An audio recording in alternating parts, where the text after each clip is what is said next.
ప్రతిపక్షంగా ఉన్న వాళ్ళందరూ చాలా విషయాలు, చాలా అవాస్తవాలు మాట్లాడారు అధ్యక్ష. ఫస్ట్ ఆఫ్ ఆల్, ఏదైతే తెలుగుదేశం పార్టీ ఎన్టీ రామారావు గారి హయాంలో కానీ, చంద్రబాబు నాయుడు గారి హయాంలో కానీ 25 పైన కాలేజెస్, మెడికల్ కాలేజెస్ తీసుకొచ్చిన మాట వాస్తవం. మీకు కావాలంటే ఈ నోట్ కూడా పంపిస్తాం అధ్యక్ష.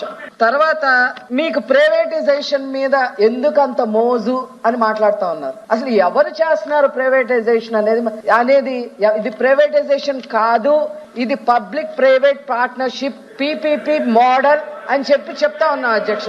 ప్రైవేటైజేషన్ చేయటం అంటే ఏంటో జగన్మోహన్ రెడ్డి గారిని కనుక్కోమని చెప్తాను అధ్యక్ష. గంగవరం పోర్టుని ఏ రకంగా ప్రైవేటైజేషన్ చేశారో, కోఆపరేటివ్ మిల్క్ ఫ్యాక్టరీని ఏ రకంగా ప్రైవేటైజేషన్ చేశారో, ప్రైవేటైజేషన్ చెయ్యాలి అంటే ఏ రకంగా వ్యవహరించాలో జగన్మోహన్ రెడ్డి గారిని అడిగి మాత్రమే తెలుసుకోవాలి అధ్యక్ష.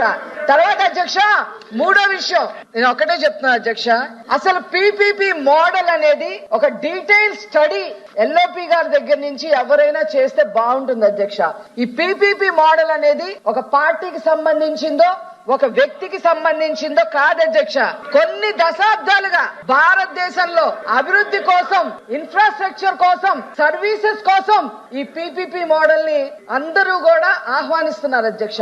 మీరు రైల్వేస్ తీసుకోండి, ఎయిర్పోర్ట్లు తీసుకోండి, అదే విధంగా నేషనల్ హైవేస్ తీసుకోండి, గ్రీన్ ఫీల్డ్ ఎయిర్పోర్ట్లు తీసుకోండి, ఏది తీసుకున్నా కూడా నేనే పవర్ ప్లాంట్ ఇక్కడ మన ఆంధ్ర రాష్ట్రంలో పవర్ ప్లాంట్లు, ఏది Krishnapatnam ultra mega power plant దగ్గర నుంచి అన్ని కూడా పబ్లిక్ ప్రైవేట్ మోడల్లో చేసినవి అధ్యక్ష.